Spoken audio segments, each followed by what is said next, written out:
This is the Open University. Hello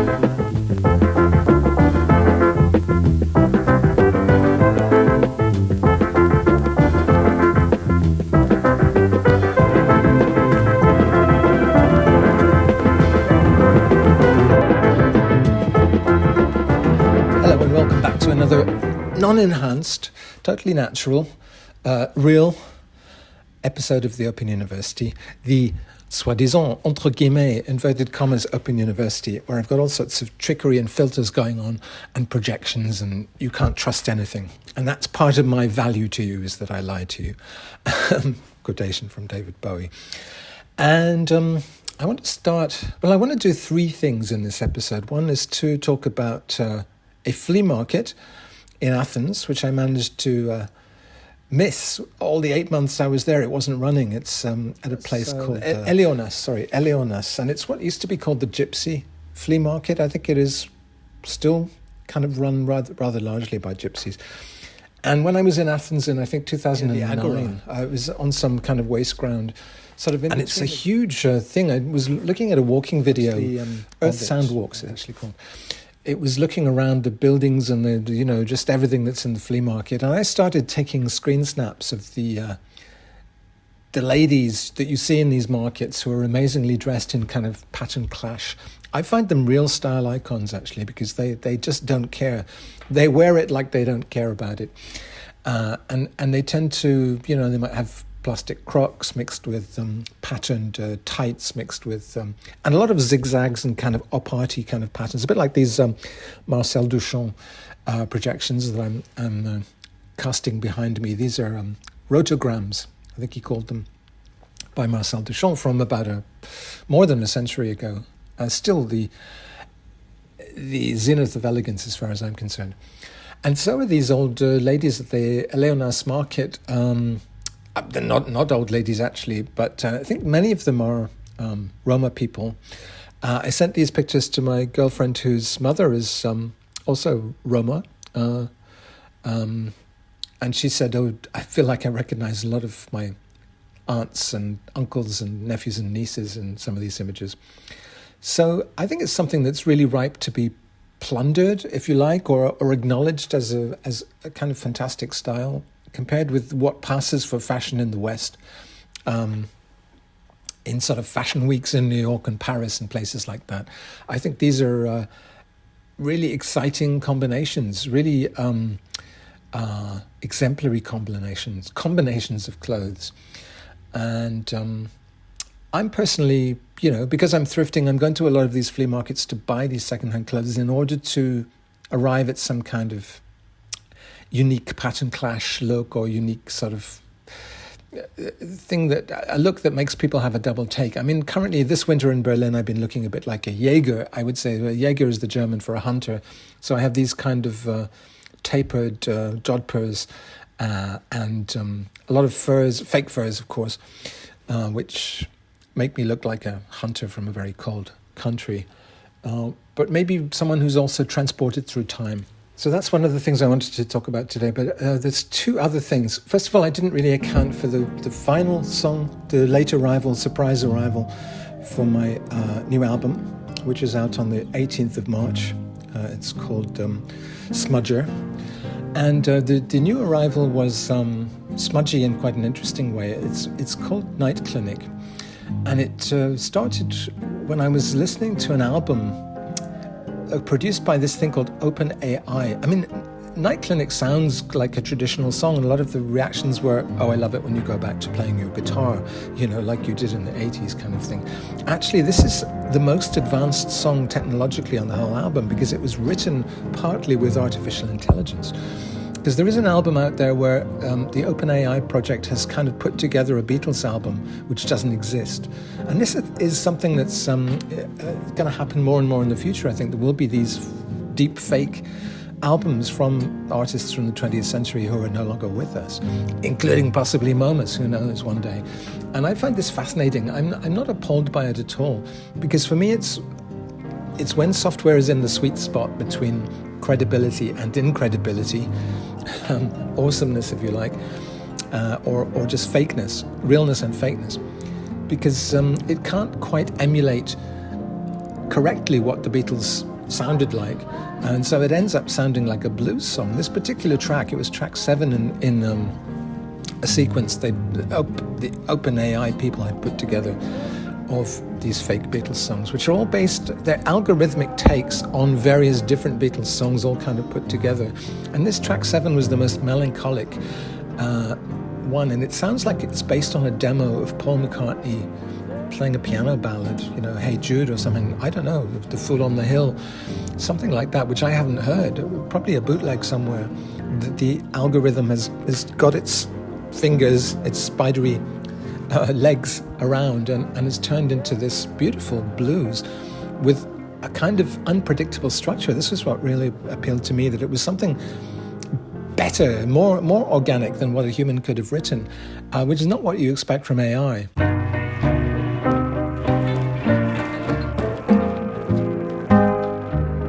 So what you are,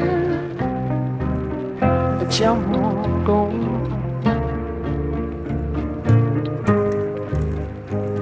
Been paid for payment, we are.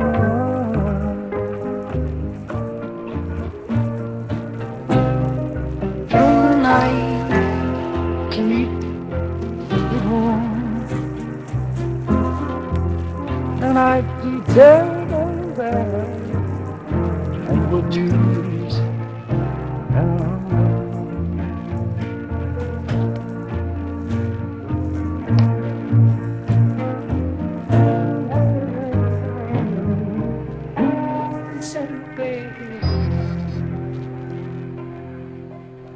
My experience last year when I was doing this faux Bowie track, which was called 70 Self.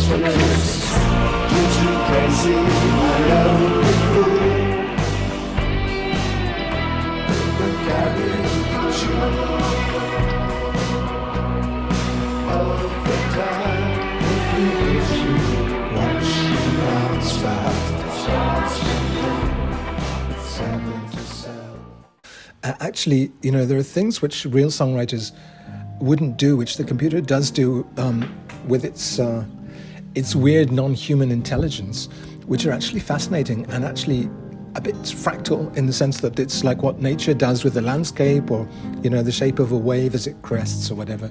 Nature is full of these regular plus irregular forms, which are beautiful in themselves, and we're attuned to that beauty. So when people hear this happening in a song, they think, Christ, that's beautiful. It's really beautiful how it doesn't really follow any predictable structure. So far from computer, you get folkies on the internet, saying, well, computers are reducing everything to these overly predictable, regular shapes. Actually, sometimes they're doing the opposite. So this supposedly Paul McCartney track ends up sounding like an undiscovered blues song, and a very beautiful one. It doesn't even sound like his voice, but it's apparently modeled on his voice. And so I kind of I made my version, my approximation of the algorithm's approximation, which, relates, of course, to the thing I was saying last week about, parodies. If you do a parody of a parody, sometimes you can capture the spirit and the essence of the original better than the original itself can. Also, I was talking last week about how I'd used computer translation in the early days, the 21st century, when it was still unable to do these translations of Japanese, for instance. And so you got this weird kind of poetry, a surreal poetry as a result. And this is really an extension of that. And also the early analog synths is another example, when they couldn't really make any realistic sounds imitating other instruments, but what they did do very well was they made their own unique sounds just only sounded like analog synths, and therefore that was when it was most an instrument and not just a copycat. So the algorithm is at that stage where it's doing songs which don't sound, that Bowie song, it kind of, you can hear Bowie's voice in it. In the second verse of my version, it is kind of like Bowie's voice, based on instances of Bowie's voice gathered from elsewhere and then wrapped around. I mean, I even love the Rick Astley Never Gonna Let You Down AI versions because they're so weird, and yet also they retain the funkiness and make it, increase the funkiness of the original. So that song, it's got this melancholy, and yet it's also got this organic quality, which makes it totally unpredictable in a really, for me, a really exciting way. And I wanted to just mention that as deceptive in the sense that it's actually the most technologically advanced, the most futuristic track, if we believe, as I think we have to, that computers will be doing this weird organic stuff on tracks in the future, on music in the future. So the other thing I wanted to talk about, kind of unrelated, but perhaps there'll be connections, I don't know, there usually are unexpected connections, was soft power and soul. I'm kind of really keen to get back to Asia just now, and there's very little signs of Japan possibly reopening. People are saying that Japan is losing and damaging its own soft power because it hasn't reopened. It's particularly, the ambassadors of Japanese soft power have been people like students wanting to study in Japan, language teachers wanting to teach English in Japan, business people wanting to take Japanese ideas and commercialize them around the world, and also the army of ragged anime and manga fans who are being kept out currently. So they've started letting back in some of these students and business people, but still no sign of tourists being let back in. And some people are saying, well, it's too late, and we now sense a rejection from Japan. We're no longer going to be your ambassadors worldwide. We're no longer going to help you spread your soft power.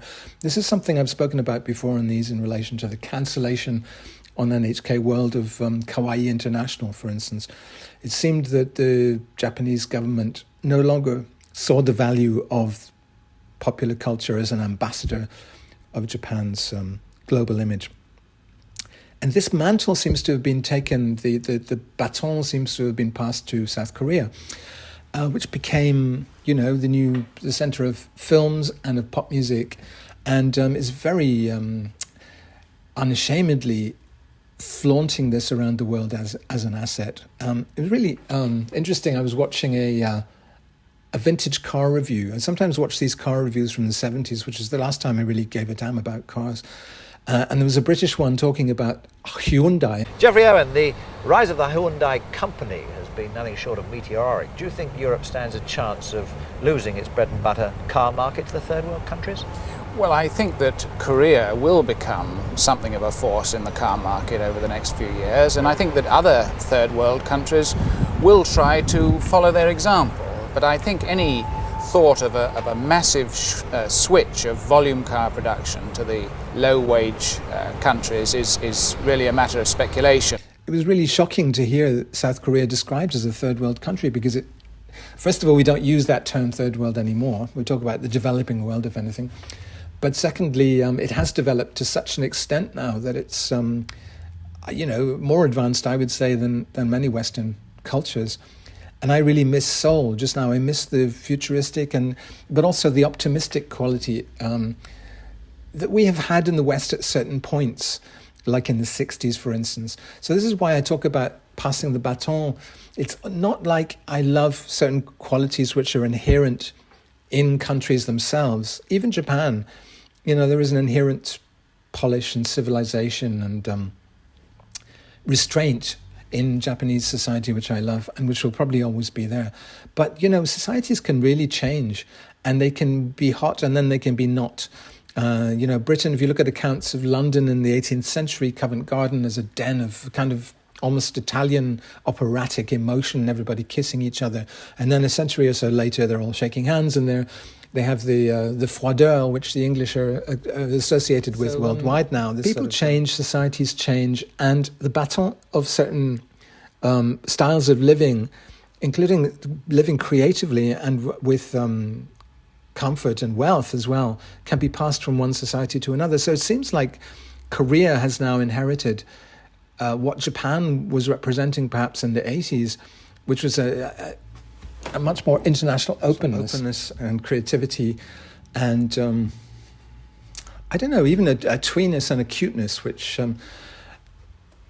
to me is all about empowering female consumers especially, and making a safe society where people don't feel threatened, where they can hang out in cafes and look at, amusing coffee table books about, cats and whatever people do that makes them feel less threatened and more comfortable and relaxed in the day-to-day life they have. So I began to notice this on my first trips to Korea. My first happened in late 2011 when I was invited to participate in an exhibition at the Arco Art Center. It was a show called Labor of Love Revisited, and it was curated by Mia Yoshida, who was someone I knew in Berlin. So I was in her Rolodex, and she just invited me over there. And it was partly financed, I think, by the German state and partly by Korea. What I did for that, I was assigned an assistant who took me to the flea markets to buy tape recorders, because my plan was to have improvised stories onto cassette tapes and then have them playing in little corners around the Arco Museum. And that's what we actually ended up doing. So it was an extension of my storytelling shtick from my New York shows. And this assistant took me down to, meet all these amazing old men who were selling tape recorders in the markets. I also played a show on that trip at a place called Low Rise, which was in an old converted car factory or something in the Mulaidong factory district, south of the river. Seoul is an enormous place, and something like 50% of the whole population of South Korea lives in the capital. It's a huge sprawling city with a huge river going through the middle, huge mountains in the middle of the city, each one with a kind of little decoration in the form of a TV tower. So I was really captivated, and like a million cafes everywhere, often very... Since I saw you in the nude, now I long to be loved the gods ordained that you were made a human being, and I was made a cat.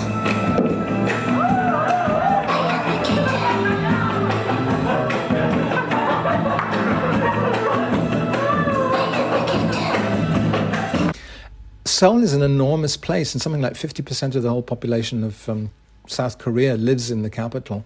It's a huge sprawling city with a huge river going through the middle, huge mountains in the middle of the city, each one with a kind of little decoration in the form of a TV tower or something like that on it, or palaces or whatever. So I was really captivated, and like a million cafes everywhere, often very cool and trendy cafes, and little art galleries, and just a real sense of that this was there. And this amazing design center designed by the late Zaha Hadid, and a contemporary art gallery in the form of the MMCA with 2 branches in Seoul, and all sorts of great graphic design bookshops like Book Society, Post Poetics, and so on, and just so many interesting things to explore in the city that I kept coming back after that, which coincided with the arrival of a budget airline in Asia called Peach, which was flying very cheaply between Japan and South Korea. So what I started doing was buying tickets from Europe to Seoul, where also the 90-day visa is much more easy to come by than the Japanese one. They don't ask as many questions if you get multiple, 3-month visas. So I would come to Seoul, Korea, and then make my trip into Japan, stay in Japan for 3 months. Then I could have another 3 months in Seoul. I could have, in theory, up to 9 months in Asia just by skipping back and forth.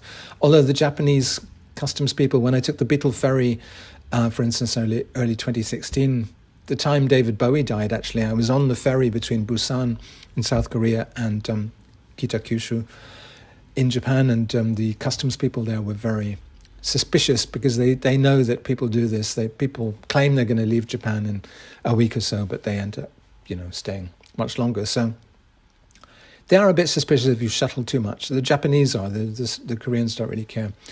So there is this openness, and there's an openness to the world which you notice in the form of say, the the convenience stores in Seoul having lots of real German white beer, for instance, which is something I love, and can't get in Japan because there are imitations. Only fairly recently have there started to be Japanese beer imitations of the Belgian and German white beers, but they're not as good, of course, as the real thing. But in Seoul, you can walk into pretty much any convenience store and get real Hoegaarden or whatever it is, the actual imported beer. So there isn't this protectionism that you find in Japan. There is a much more openness to international products. And I mean, there are downsides, of course, too, which is the cars dominate far too much. It's still very much a car-oriented society in South Korea. Anyway, so the next time, after 2011, I think my next trip was in 2015, and I discovered the MMCA and Andeth, my friend.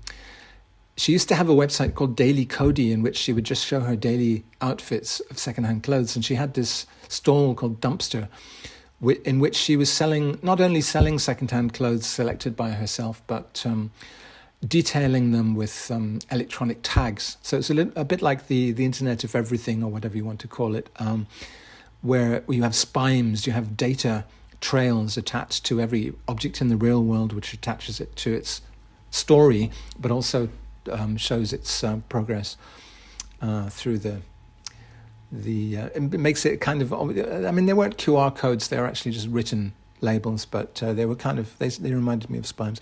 Anyway, she closed down Dumpster, and but I would see her every time I went to Seoul, and she would take me to amazing kind of underground art events, like ballet performances by her friends, or I went to her flat, and she was all dressed up like one of these crinkly-haired old ladies who I've talked about before. Actually, they're a bit like the market, the Roma people in the market in Athens, because they're kind of tough, but also really feminine-looking, in the sense there's a lot of flower patterns and a lot of decorative elements in their dress, and they're called azumas.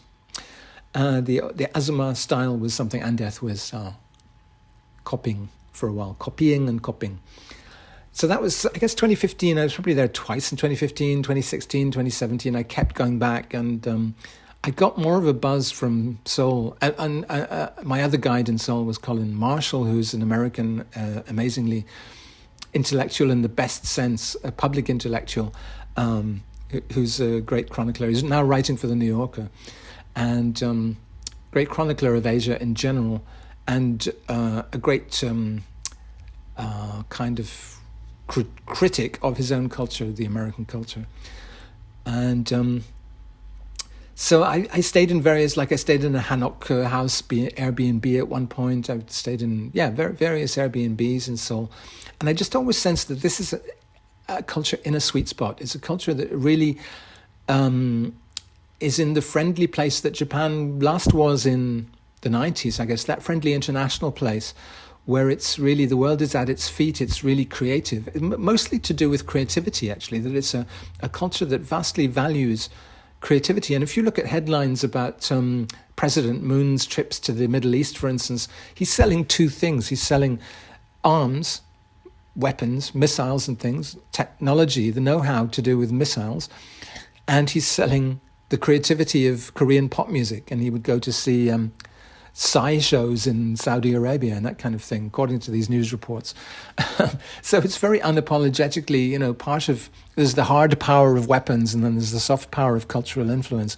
And South Korea has clearly got it right. Squid Game, was an example of that, just a massively successful Netflix series last year, which I didn't watch. My girlfriend watched it and was addicted to it. And described it to me. So that's really all I wanted to say, is that I'm kind of really missing, it's got me hooked as well. I'm really missing my experience, partly because it's an unfinished story. That, in a sense, my story with Japan is a finished story. It's come full circle. It started in the 80s with Japanese interest really in my work, which was much more evident to me than the British interest, the English interest in particular.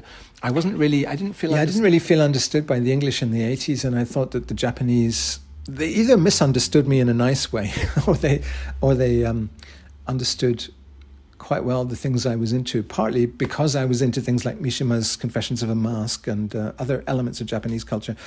Also, Japanese culture reflecting European culture, and that's something very interesting that happens. You often see, for instance, the biggest bakery chain in Korea, in Seoul, is called Paris Baguette, and there are thousands of branches, and they even started a bakery, a boulangerie in Paris, a branch of Paris Baguette from Seoul, which is absurd because it's taking coals to Newcastle. But everything they offer in the Paris branch is French baked and French kind of made. But the ones in Korea, it's a kind of Korean interpretation, aspirational interpretation of French boulangerie bakery culture. I'm not a huge fan personally of French bakery culture. Not a big fan of white bread in general, crispy, quick to go, moldy, you can't even eat it the next day. I tend to buy these German loaves which last me, huge, very heavy loaves which last for a week, if not more.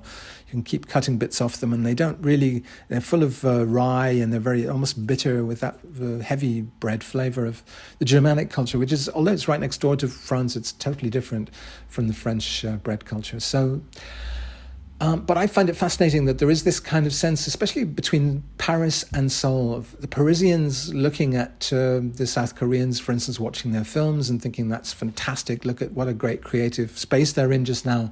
We want to be like and you know, there are little Korean cafes like Mayum or Plus 82 in Paris, which I frequent a lot with my girlfriend, as kind of Korean run spaces selling Korean food, but also in Seoul you get the reciprocal impression, which is that they're trying to be Parisian, and they want the French soft power is very evident in Korea as well, that they really want to be French. Their aspiration to the good life has a French flavor to it. It's not just the baguette, it's also the idea of charm.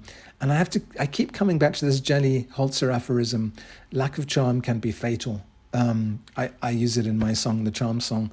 And of course, Jenny Holz's aphorisms are not entirely meant to be taken seriously. There's an irony built into them. But I think that one, is quite easy to understand, that lack of charm can be fatal. North Korea, massively lacking charm, and therefore may not exist that much longer. England currently massively lacking charm and not seeming, a truculent sense of not caring that other people aspire to be like England, if anyone does these days. Certainly people still aspire to risk their lives to get to England to have economic possibilities. But apart from that, I don't see soft power. I don't know if that is soft power or not. Perhaps that's just, it's purely a monetary thing, and it's to do with British colonial history as well. In many cases, people have relatives who are already in England, but it's becoming increasingly difficult to get visas to have long-term residence in the UK. And that's the direct result of the politics of the hostile environment and all the rest of it. So that is the opposite. That's truculence, soft or hard truculence, rather than charm or soft power. And I'm always interested, I'm always going to be attuned to the carrot and not the stick, to the sun and not the wind. I always loved this Aesop's fable of the sun and the wind, that the travellers walking down the road, and the sun and the wind wager between themselves about who can get his coat off. And the wind blows with all its might, as it's kind of been doing with all these storms that have been passing across Europe recently. But the traveller just pulls his coat tighter. But then the sun comes out, and it's warm, and he enjoys the ambience and the sensuality, and he takes his coat off voluntarily. That's the benefit of soft power. That's all I've got to say to you today. See you next time. Open University.